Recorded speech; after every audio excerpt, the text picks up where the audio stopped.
खेती बाड़ी, बाग बगीचा, छत पर बागवानी, सरकारी योजनाओं और पशुपालन और कृषि संबंधी तकनीकी जानकारी के लिए अभी सब्सक्राइब करें घर में बगीचा चैनल को और घंटी के निशान को दबाएं। हेलो किसान भाइयों, स्वागत है आप सभी का एक बार फिर से घर में बगीचा चैनल में और मैं हूं पंकज मौर्य। तो आज का वीडियो बहुत ही अच्छा होने वाला है। इसमें हम बात करने वाले हैं कि पौधों को या फसल को नाइट्रोजन की ज़रूरत क्यों होती है, फसल में इसकी कमी को हम कैसे पहचान सकते हैं और इसे हम कैसे पूरा कर सकते हैं, क्या क्या प्रयोग कर सकते हैं। भाइयों, नाइट्रोजन की पूर्ति ज़्यादातर हम लोग यूरिया से ही करते हैं क्योंकि इसमें 46% नाइट्रोजन होता है। तो चलिए पहले हम बात कर लेते हैं कि नाइट्रोजन के काम क्या क्या हैं, यानी जो हम यूरिया देते हैं या NPK देते हैं वह क्या क्या काम करता है। तो भाइयों, नाइट्रोजन का जो पहला काम होता है वह ये होता है कि नाइट्रोजन से प्रोटीन बनती है और क्लोरोफिल यानी जो पौधे की पत्तियों का हरा भाग होता है उसके निर्माण में भी नाइट्रोजन बहुत ही सहायक होता है। दूसरा काम क्या होता है, नाइट्रोजन पौधों को गहरा हरा रंग प्रदान करता है जिससे प्रकाश संश्लेषण ज़्यादा होता है और पौधे ज़्यादा मात्रा में भोजन बना पाते हैं। तीसरा जो काम होता है वो है कि पौधे की वानस्पतिक वृद्धि को बढ़ाता है, यानी जो वेजिटेटिव ग्रोथ होती है उसको बढ़ा देता है। और चौथा काम है अनाज और चारे वाली फसलों में प्रोटीन की मात्रा बढ़ा देता है।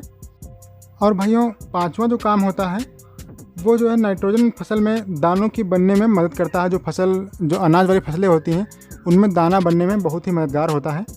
किसान भाइयों, अब बात करते हैं पौधों या फसल में नाइट्रोजन की कमी के क्या क्या लक्षण दिखाई देते हैं या हम कैसे पहचानें कि हमारी फसल में नाइट्रोजन की कमी है या नहीं है। तो भाइयों, पहला लक्षण यह है कि पौधे की जो निचली पत्तियां होती हैं वो पीली होकर सूखने और बाद में झड़ने लगती हैं या पत्तियां हल्की रंग की दिखाई देने लगती हैं। पौधों में प्रोटीन की कमी हो जाती है, इसे हम वैज्ञानिक भाषा में क्लोरोसिस कहते हैं। दूसरा लक्षण यह होता है कि पौधे की बढ़वार रुक जाती है, कल्ले कम बनते हैं और फूल भी कम बनते हैं जिससे उत्पादन कम हो जाता है। भाइयों, तीसरा लक्षण यह होता है कि नाइट्रोजन की कमी से फसल जल्दी पक जाती है और फल वाले वृक्ष बौने दिखाई देने लगते हैं।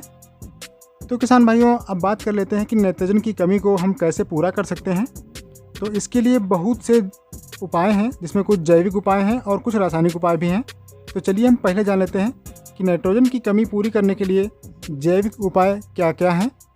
तो पहला उपाय है कि आप अपने खेत में अच्छी मात्रा में गोबर की खाद या वर्मी कंपोस्ट का प्रयोग करें। दूसरा उपाय यह है कि हरी खाद की पलटाई करें। ढैंचा, सनई और मूंग है, इस तरीके से आप हरी फसलें उनकी पलटाई करिए खेत में, तो नाइट्रोजन की जो है पूर्ति हो जाती है। तीसरा जो उपाय है, फसल चक्र में किसान भाई दलहनी फसलों को शामिल के ज़रूर करें क्योंकि दलहनी फसलों की जड़ों में राइजोबियम नामक जीवाणु रहता है जो हवा में उपस्थित नाइट्रोजन को अवशोषित करके जड़ों में इकट्ठा करता है जिससे मिट्टी में नाइट्रोजन की मात्रा बढ़ती है। ये जीवाणु जड़ों में गांठ बना लेते हैं और उसमें ही रहते हैं।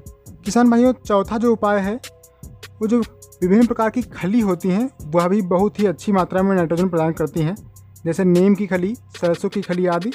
धान की फसल में नील हरित शैवाल का भी प्रयोग किया जा सकता है, इससे भी नाइट्रोजन फिक्सीकरण होता है। तो अब बात करते हैं रासायनिक विधि से नाइट्रोजन की पूर्ति के बारे में। भाइयों, वैसे आप सभी लोग जानते हैं कि सबसे ज़्यादा आसान तरीका रासायनिक खादों के प्रयोग में ही होता है, लेकिन ये रासायनिक खादें फसल को तुरंत तो नाइट्रोजन प्रदान कर देती हैं, परंतु यह कुछ समय के लिए ही पूर्ति होती है। यदि हम जैविक तरीका अपनाते हैं तो वह कई फसलों को मिलता रहता है और लगभग सभी तत्व प्राप्त होते हैं जैविक तरीके से। तो रासायनिक तरीके से नाइट्रोजन की पूर्ति के लिए कुछ खाद हैं जिनका हम नाम बता रहे हैं। जैसे यूरिया सबसे ज़्यादा प्रचलित है, इसमें 46% नाइट्रोजन होता है। DAP में भी यूरिया की 18% मात्रा होती है और इसमें भी फास्फोरस 46% होता है, लेकिन जो 18% नाइट्रोजन होती है वह भी पूर्ति करती है नाइट्रोजन की। तीसरा है अमोनियम नाइट्रेट, इसमें लगभग 35% नाइट्रोजन पाई जाती है। और चौथा है NPK जो दानेदार आता है 12-32-16, तो इसमें भी 12% नाइट्रोजन होती है। और फिर घुलनशील लिक्विड आते हैं जो 19-19-19 वाला घोल आता है NPK का, उसमें भी 19% होती है नाइट्रोजन।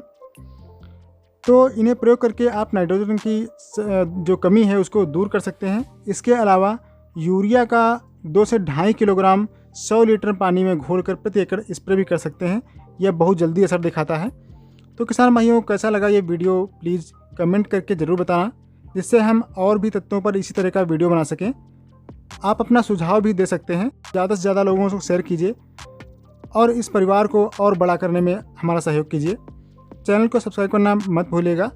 नमस्कार, धन्यवाद। मिलते हैं किसी अगले वीडियो में। तब तक के लिए जय हिंद।